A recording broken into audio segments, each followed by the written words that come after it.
ግንቦት 28 ናብ መንግስቲ አምላኽ አቲና ኢና ንሱ ካብ ስልጣን ጸልማት ዘውፃና ናብታ መንግስቲ ፍቅር ወዱውን አተወና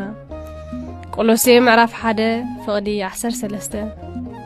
እግዚአብሔር አቦ ካብቲን ዘመናት አሲሩ ሒዙና ዝነበረ ናይ ኃጢአት ሞት